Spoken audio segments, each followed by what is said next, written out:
KPBS On Demand is supported by UC San Diego's Art Power, presenting cellist Joshua Roman, performing from his album Immunity, alongside music by J.S. Bach and more, Sunday, June 22nd at UC San Diego's Epstein Family Amphitheater. Reserve your tickets at artpower.ucsd.edu. Good morning, I'm Debbie Cruz. It's Tuesday, September 20th.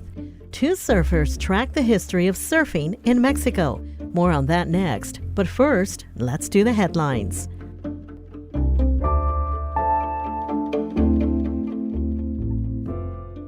A military judge heard opening statements Monday in the trial of a sailor who is accused of setting a fire that destroyed the USS Bonhomme Richard. 21-year-old seaman recruit Ryan Sawyer Mays faces charges of arson and willful hazarding of a vessel.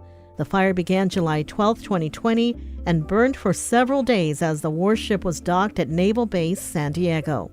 Mays has denied any role in the fire and says prosecutors are making him a scapegoat. Prosecutors say Mays set the fire intentionally because he was angry about dropping out of the SEAL training program. Mays could face life in prison if convicted. Repairs have been underway at Hodges Reservoir Dam, and now the city of San Diego has determined more work is needed to address additional defects and ensure the safety of the dam. The discovery will likely delay completion of this crucial repair project by several months. The city had originally identified areas in the dam wall that required repair and needed to be sealed.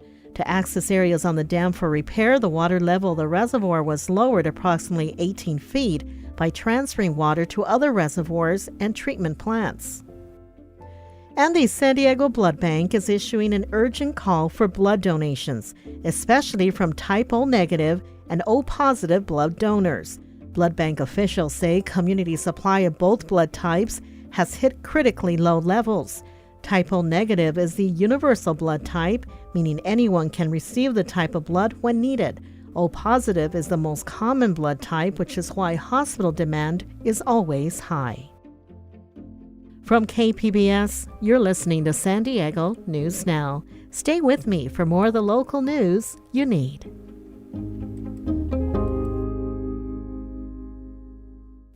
KPBS On Demand is supported by Splatero, helping homeowners pay off debt by offering streamlined access to your home's equity with no additional monthly payments or new debt. Splatero provides a lump sum of payment in exchange for a share of your home's future value. Pre-qualification is available at splatero.com.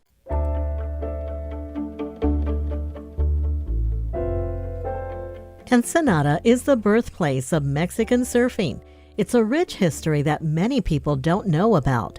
KPBS border reporter Gustavo Solis talked with two local surfers trying to preserve and spread that history. The Baja Coast has always had amazing waves, but when Ignacio Felix was growing up in Ensenada during the 1960s, surfboards were a rare commodity. Nosotros de vez en cuando veíamos un americano llegar a Ensenada con una tabla en el techo. Felix says that it wasn't like it is today in Ensenada, where surfboards are everywhere. He'd only see them whenever American tourists with boards strapped to the roof of their cars came to town. Felix was among a group of curious children who spent hours at the beach just sitting there on the sand watching the surfers catch waves. As he grew older, Felix's curiosity turned into a passion, and he became one of the original co-founders of the Baja Surf Club, which was the first official club in Mexican history. He remembers being totally starstruck when surfing legends he'd only seen on magazine pages came to Ensenada for a contest that he helped organize. Figuras como Mike Doyle, Mickey Muñoz, David Nueva, hasta Mickey Dora llegó. By the time Pete Torres first picked up a board in the 1970s, surfing was becoming more popular in Mexico, but it still had a stigma. He says that it was mostly associated with long hair, hippies, and drugs. Si tú le decías a tu mamá, voy a empezar a surfear, tu mamá, no, es un deporte de vagos, son marihuanos, o sea, era muy mal visto. Mexico has thousands of miles of coastline and several world-class surf spots. Thanks to these natural gifts, it also has a rich surf history, full of adventurers who discovered new waves and evangelized the sport down the country's Pacific coast. They also fought a federal government that didn't want them around. But that rich history is not well known. Torres and Jesus Salazar are trying to change that. They started documenting the origins of Mexican surfing through a podcast and Instagram page called Memorabilia del Surfing Mexicano. And that's like the main objective, like to talk about surfing culture, Mexican surfing culture and to start to give it an identity to Mexican surf, because there is none. The project has taken them to famous beaches of Mazatlan, Guerrero, Oaxaca, and Nayarit. They've tracked down historic photographs and interviewed the pioneers of Mexican surfing. It's amazing to see, to hold the history in your hands. Torres and Salazar say that one of the most important moments in Mexican surf history happened in 1970.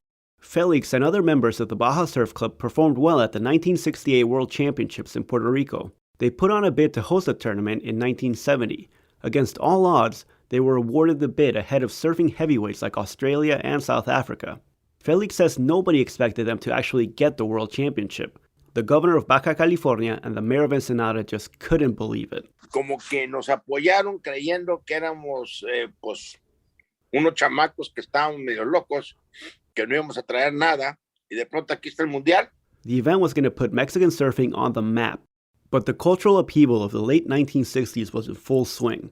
Woodstock had just made international headlines. The Mexican government wasn't interested in a south-of-the-border version of that chaotic scene.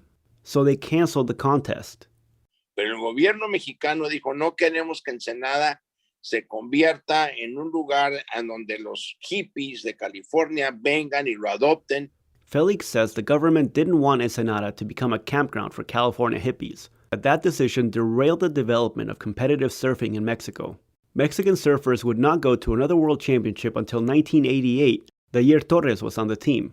Salazar says that it's very important for those who lived the history to tell their own stories. Americans have come a lot and made all kinds of stories about surfing in Mexico, and they tell very little about Mexicans. We feel it's important to get stories about Mexicans out there, you know. We think it's very important. And their efforts are starting to pay off. Salazar and Torres helped research an article on Acapulco surf culture for the latest edition of the Surfer's Journal. They see that collaboration with one of the biggest surfing magazines in the world as recognition of the important work that they're doing. Gustavo Solis, KPBS News.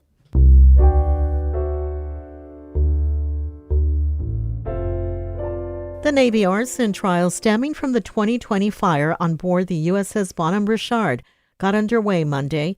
KPBS military reporter Steve Walsh has the story. Prosecutors painted Seaman Apprentice Ryan Sawyer Mays as a disgruntled sailor who washed out of SEAL basic training after 2 days.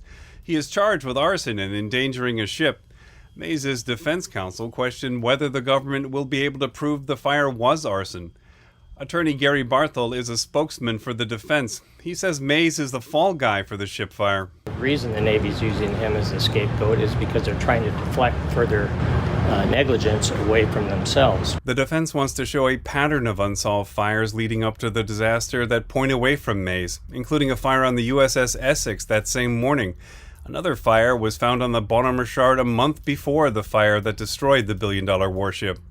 Steve Walsh, KPBS News. The city of San Diego is no longer requiring employees to take weekly COVID tests, but KPBS reporter Claire Tregeser tells us some already were fired for refusing to take tests. City employees who refused COVID vaccines on religious grounds were required to take weekly COVID tests. But no more, says city spokesperson Nicole Darling. Employees who received medical or religious exemptions from the city's COVID-19 vaccination policy are no longer required to submit to weekly COVID-19 testing. Before the requirement was lifted, some employees had refused to take COVID tests. They said testing was against their religion. 8 employees were fired for their refusals. Darling says the city can reinstate the COVID testing program at any time, and the employees who are in the discipline process for refusing to test will continue in that process. Claire Tregeser, KPBS News. President Biden said the pandemic is over, but health experts say it's not that simple. Coming up, we'll have that story and more just after the break.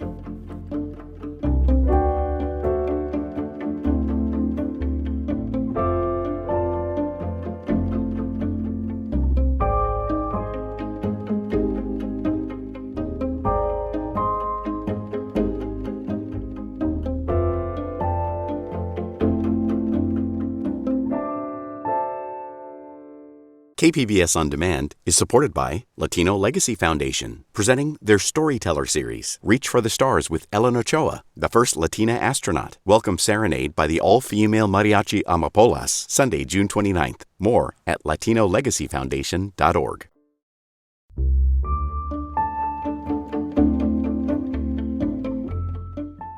A dispute continues in El Cajon with the city pushing back against a San Diego County program that gives hotel rooms to the homeless. KPBS health reporter Matt Hoffman explains. Supervisor Nathan Fletcher says it's irresponsible for the city of El Cajon to try and limit the number of people in the county's hotel voucher program. He says 30% of the homeless residents have been connected to permanent housing. I mean, if this goes through, the only outcome of this will be hundreds of more homeless people in El Cajon and across East County. El Cajon Mayor Bill Wells pushes back against that. He believes the county is sending too many people from outside the city to their hotels and creating public safety issues. I'm not working against anybody. I'm working for the people of El Cajon.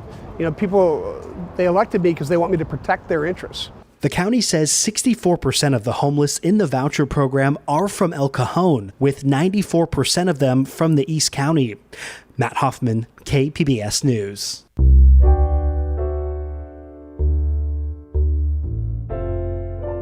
Is the COVID-19 pandemic over?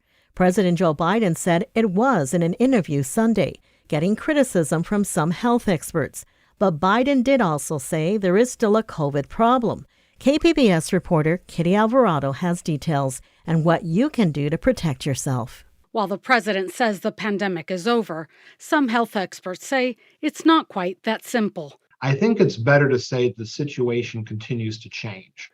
That's Dr. Cameron Kaiser, the Deputy Public Health Officer of San Diego County. He says that COVID has now shifted to being endemic, meaning the virus is still widespread. We now have the tools to know how to control it. Kaiser says the new booster or bivalent vaccine is available now. But whether you got a whole bunch of boosters before, you never received a single booster in your life, you should still get this one. But now is not the time to forget the lessons learned. People have thought that endemic means just going back to normal and it's just business as usual. And that's not the case. It just means that it's here to stay. Kaiser says county testing sites are still open, but may shift because they're state funded and more people are testing at home. Kitty Alvarado, KPBS News.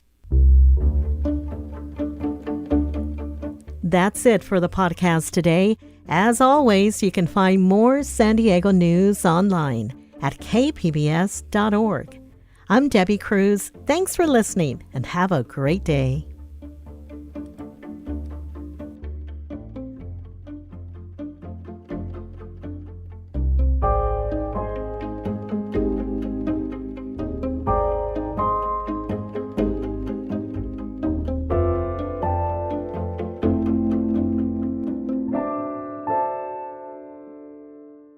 KPBS On Demand is supported by Latino Legacy Foundation, presenting their Storyteller series, Reach for the Stars with Ellen Ochoa, the first Latina astronaut. Welcome Serenade by the all-female mariachi Amapolas, Sunday, June 29th. More at latinolegacyfoundation.org.